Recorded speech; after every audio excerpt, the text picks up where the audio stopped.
Là, je suis pratiquement à 18 ans. 18 ans d'entrepreneuriat. 18 ans d'entrepreneuriat. J'ai commencé presque, je veux dire, à l'âge de 22 ans.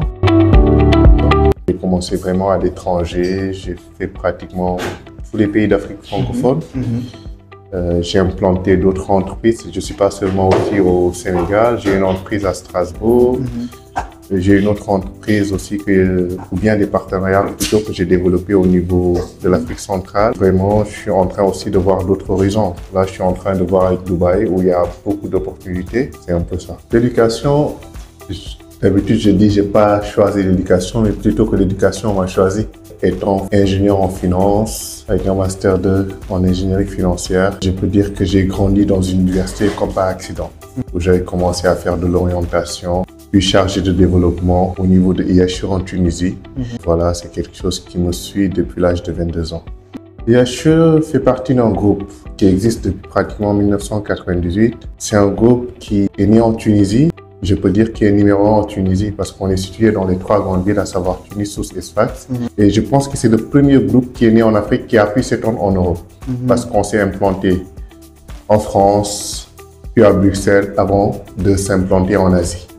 Donc c'est un groupe qui a pratiquement, comme je dis, plus de 20 ans d'expérience, plus de 5000 étudiants et un corps professoral composé de plusieurs intervenants qui interviennent dans les plus grandes universités au monde. Si je dis plus grandes universités, on peut notamment citer Lyon 3 dans le cadre du Master CCA, comme Montesquieu Bordeaux 4 dans tout ce qui tourne autour de la gouvernance, et j'en passe. On a pratiquement plus d'une centaine de partenariats avec des universités francophones, anglophones et des universités même qui se trouvent au niveau de l'Asie comme en Chine. Donc voilà, c'est un groupe qui a fait ses preuves à travers le monde. Donc moi-même, je suis étudiant. Je peux dire que je suis un serial entrepreneur. Donc dans l'entrepreneuriat, tout n'est pas rose. Il y a des entreprises qui ont fonctionné, qui ont bien débuté.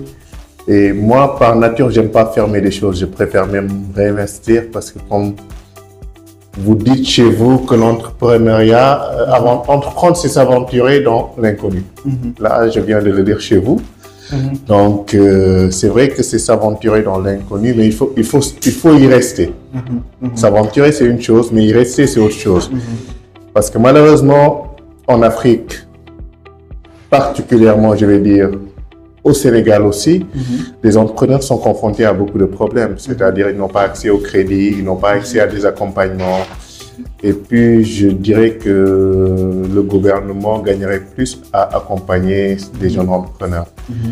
Combien d'entreprises? Je peux dire quand même une dizaine. Une dizaine. Présentement, j'officie presque au niveau de 5 entités en même temps. Ce qui ne me donne pas beaucoup de temps, mais avec une organisation, j'arrive à un peu dispatcher les choses et pouvoir travailler de façon autonome avec des collaborateurs aussi qui sont vraiment à ma disposition. Ça me facilite réellement les choses. Tout entrepreneur rencontre des difficultés. Ça, c'est là, en fait, que ce soit au niveau des partenaires, au niveau des associés et au niveau même conjoncturel, je veux dire.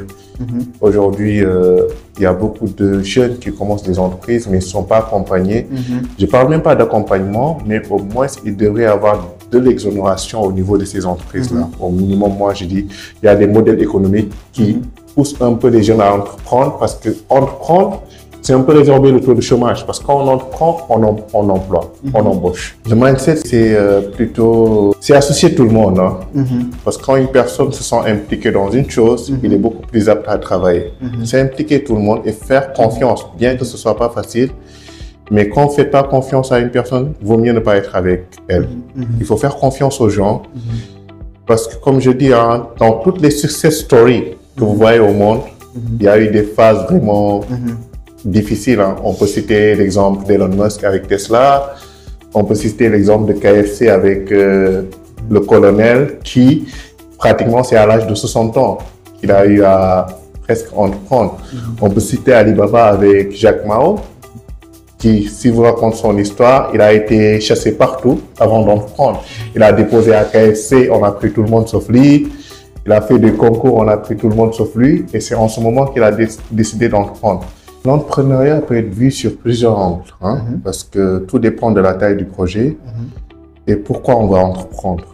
Parce que quel que soit Alpha, on a une responsabilité sociale au niveau des entreprises. L'éducation, c'est un business, mais derrière, il y a une responsabilité. Parce que j'ai l'habitude de dire, rien n'est plus lourd qu'une personne qui vient te dire, je te confie mon avenir. Il n'y a pas quelque chose de plus lourd que ça. Parce qu'on a une responsabilité. Même quand on vend quelque chose, un produit, c'est pour que le client soit satisfait. Donc, on entreprend, mais il y a plusieurs aspects, au fait, qui doivent résulter de l'apport positif de pourquoi on a entrepris. Ça, c'est très important. Donc, pour moi, il y a plusieurs aspects, mais il n'y a pas d'aspect vraiment figé. Donc, tout dépend des démarches, tout dépend. Entreprendre aussi, c'est pas aller à l'aveuglette, venir dire j'ai un projet. Il faut bien étudier le projet, voir si le projet est adapté à l'environnement et si le projet aussi impacte positivement au niveau de l'environnement. Ça, c'est très important. Donc, moi, d'habitude, mes projets sont bien structurés. Je ne me lance pas vite. Je peux prendre même des années avant de me lancer. Vous en savez quelque chose. Et je fais appel aussi à des conseillers parce que c'est très important. Parce que quel que soit Alpha, il peut y avoir un projet, mais il y a des personnes qui sont habilitées par rapport à des domaines bien spécifiques. Donc, il faut toujours demander des conseils. Il faut toujours aussi se rapprocher des experts pour un peu bien commencer un projet. Donc ça, c'est très important. Moi, j'ai l'habitude de dire qu'il faut aider les jeunes.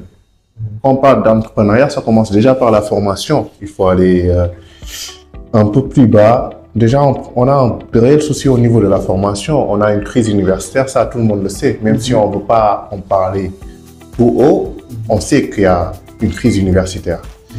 Donc, depuis quelques années, nous sommes confrontés à beaucoup de problèmes au niveau de nos universités, que ce soit publiques ou privées, que ce soit au niveau de la régularisation de ces entités. Ça, c'est d'une part. Aider l'étudiant lambda, parce qu'on est dans un pays quand même pas très riche, il faut oser le dire. Et puis ces jeunes, ils ont besoin d'éducation. On parle de sous-développement, il faut savoir qu'on est pratiquement à presque 60% d'analphabètes, il faut oser le dire, avec un taux d'alphabétisation des jeunes filles qui commence à être endigué, mais de l'autre côté, un taux de décrochage scolaire des garçons très élevé. Là, on se rend compte, et ce matin, j'ai fait le constat, il y a plus de filles que de garçons dans les salles de classe maintenant. Ça, c'est un constat général. Même si l'État ne s'aperçoit pas encore de ça, il faut faire des études par rapport à cela. Ça, c'est un constat qui est là, parce que tous les jeunes, ils aspirent à partir. Voir toujours l'Europe comme un Eldorado, peut-être qu'il y a des difficultés. Aujourd'hui, l'entrepreneuriat et le fait d'accompagner ces jeunes-là peut être un moteur pour un peu diminuer le taux de chômage. Aider, quand je parle d'entrepreneuriat, c'est aider aussi les jeunes entrepreneurs à avoir accès à des financements, à être accompagnés. Il y a beaucoup d'entités de l'État, je veux dire des structures qui sont mises en place par l'État pour accompagner ces jeunes-là, mais il n'y a pas une communication autour de ces structures-là. Et comme ils ont l'habitude de dire auparavant ou bien dans le passé, ces structures avaient des connotations plutôt politiques. Ça veut dire qu'il faut appartenir au parti pour avoir des financements. Si on peut enrayer tout cela et donner la chance à tout le monde pour pouvoir développer le pays ensemble. Merci. Super. C'est bon? Excellent.